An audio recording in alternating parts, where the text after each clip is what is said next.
pierre qu'ont rejetée ceux qui bâtissaient est devenue la principale de l'angle. Christ, la pierre angulaire.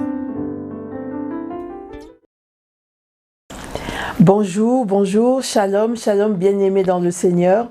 Je vous dis alléluia, bonjour dans le nom de Jésus.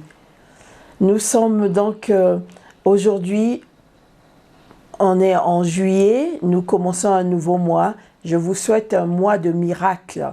Le mois de juillet, c'est le chiffre 7, c'est le chiffre de la perfection de Dieu. Et je vous souhaite vraiment un mois de miracles, de bonheur, de succès, de multiplication dans tout ce que vous faites. Bien-aimés dans le Seigneur, le thème d'aujourd'hui, ce sont les obstacles. Qu'est-ce qui peut faire obstacle à l'exaucement de la prière? Avant tout, nous allons remettre ce moment dans les mains du Seigneur. Merci Père éternel, merci pour ce bon moment que nous allons passer avec mes frères et sœurs dans ta compagnie. Que tu puisses nous bénir, que tu puisses nous enseigner, que tu puisses nous parler à travers ce moment de partage. Que tu puisses inspirer quelqu'un, que tu puisses les aider à savoir comment prier, comment être en contact avec toi. Je remets ce moment entre tes mains. Je m'abandonne entre tes mains, je te laisse me conduire, Seigneur, de m'utiliser comme un instrument, un simple instrument pour toucher ton peuple. Merci de bénir l'équipe de tournage. Merci d'être avec nous. Merci de toucher une âme. Merci pour le souffle de vie. Dans le nom puissant du Seigneur Jésus-Christ, j'ai ainsi prié et je dis Amen, Amen et Amen. Alors, nous allons voir donc... il y a quelques points que j'ai retenus. J'ai retenu 7 points, 7 obstacles qui peuvent nous empêcher d'avoir l'exaucement à notre prière. Le premier point, c'est tout simple. C'est simplement si nous avons un problème ou si nous avons une demande, si nous ne prions pas, nous ne serons pas exaucés. Ou si nous demandons mal. Donc, c'est manque de prière ou demander mal. Nous pouvons voir ça dans Jacques 4, versets 2 à 3. Nous lisons donc dans le livre de Jacques, chapitre 4, versets 2 à 3. « Vous convoitez et vous ne possédez pas. Vous êtes meurtriers et envieux, et vous ne pouvez pas obtenir. Vous avez des querelles et des luttes, et vous ne possédez pas, parce que vous ne demandez pas. » Verset 3, « Vous demandez et vous ne recevez pas parce que vous demandez mal, dans le but de satisfaire vos passions. » Voilà. Alors c'est clair, la Bible a été claire. Si nous avons des querelles, si nous sommes dans une atmosphère de mésentente, de dispute, c'est clair qu'on n'a pas la paix de prier. Et si nous prions dans cette condition, dans cette atmosphère, nous ne sommes pas exaucés parce que notre cœur n'est pas en paix. Nous ne sommes pas en connexion avec Dieu. Donc, il ne pourrait pas écouter nos prières. Si nous demandons mal, c'est pareil. Et si nous ne demandons pas, c'est une barrière, donc un obstacle à la prière. Alors, deuxièmement, ce sont nos péchés, les péchés cachés. Les péchés cachés ne nous permettent pas d'avoir accès au Père, parce que nous ne nous sommes pas sanctifiés et nous avons du mal à accéder au Père dans l'état de péché. C'est pour ça qu'il faut se répandre, demander pardon, renoncer au péché avant de prier. Troisième moment, c'est le doute. Le doute, nous avons déjà vu dans Hébreux 4, verset 16. Aujourd'hui, nous avons beaucoup de passages bibliques à lire.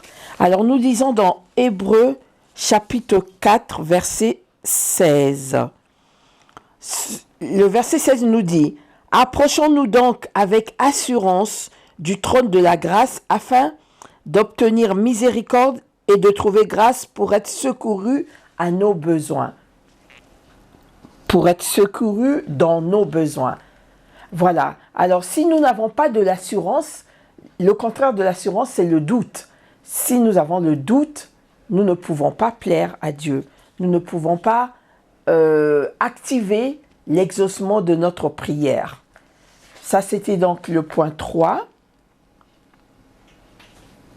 Le point 4, c'est les prières personnelles, mais qui sont centrées sur nous et qui ne nous permettent pas de plaire à Dieu. Ce sont des prières égoïstes. Donc, c'est l'égoïsme. L'égoïsme est un obstacle à la prière. Ça, nous pouvons le lire dans Marc 8, 34. Alors, nous lisons dans Marc 8, verset 34. Puis, ayant appelé la foule avec ses disciples, il leur dit, « Si quelqu'un veut venir après moi, qu'il renonce à lui-même, qu'il se charge de sa croix et qu'il me suive. » Dieu nous demande donc qu'on ne soit pas égoïste, qu'on fasse des prières qui vont dans le bien du royaume, qui font avancer le royaume. Donc ce passage nous l'illustre bien. Donc pas de prière égoïste. Par exemple, oui, Seigneur, donne-moi l'argent, et qu'est-ce qu'on va faire avec l'argent? On va écraser les autres, on va penser qu'à soi-même. Ce sont des prières égoïstes, on ne sera pas exaucé. Cinquième moment, c'est le manque de foi. Nous l'avons lu à plusieurs reprises. Ce qui plaît à Dieu, c'est notre foi. Ce que Dieu cherche, c'est notre cœur. Nos prières doivent venir de notre cœur, doivent être sincères. Sixièmement, les prières qui sont compliquées, où on multiplie les vaines paroles. On le voit dans Proverbe 18, 21. Non, plutôt, Proverbe 18, 21, c'est dans le point suivant. Et on l'avait déjà vu la dernière fois que le Seigneur n'exauçait pas les prières où on avait des vaines paroles, on multipliait les paroles pour ne rien dire. Il faut donc une prière simple, la simplicité. Le manque de simplicité peut être un obstacle. Septièmement, les prières qui manquent de puissance, puissance de la parole. Par exemple, on peut voir dans Proverbe 18, 21, où la Bible dit que le pouvoir de la langue, le pouvoir pour la vie et la mort, le pouvoir vient de la langue. C'est-à-dire que nous pouvons utiliser les paroles sans puissance, mais il faut de la puissance, il faut de l'autorité, il faut demander avec des passages bibliques à l'appui. Nous pouvons aussi lire quelques autres passages pour illustrer tout ce que nous venons de dire. Nous allons lire dans 2 Corinthiens 4, verset 13.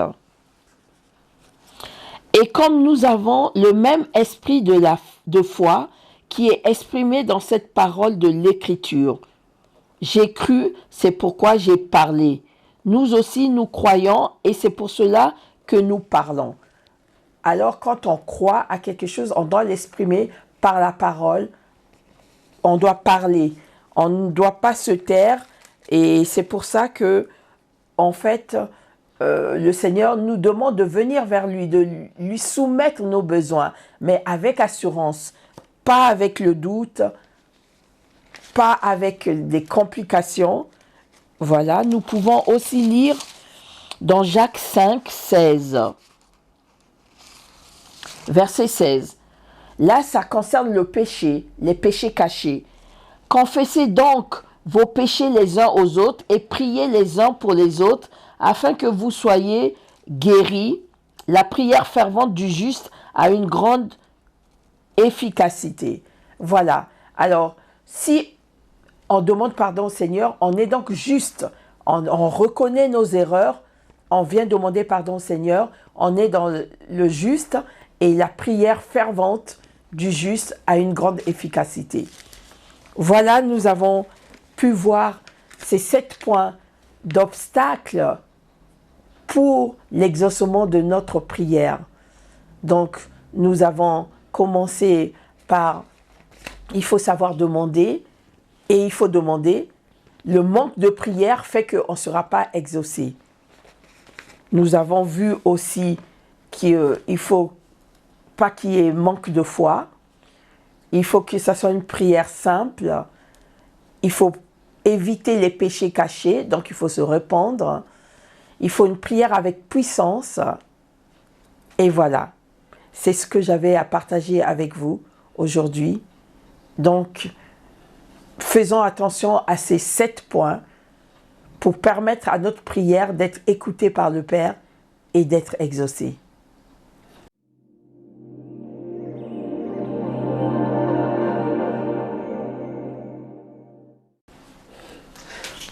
Bonjour la servante de Dieu, Anne-Michel. Bonjour mon frère dans le Seigneur.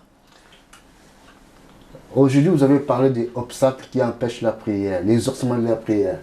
Est-ce que je peux avoir un exemple, quelque chose, un obstacle qui permet que Dieu ne t'écoute pas? Voilà. Alors, par exemple, un criminel, il vient de tuer quelqu'un et il ne s'est pas répandu et il fait une prière, Dieu, je veux que j'ai de l'argent.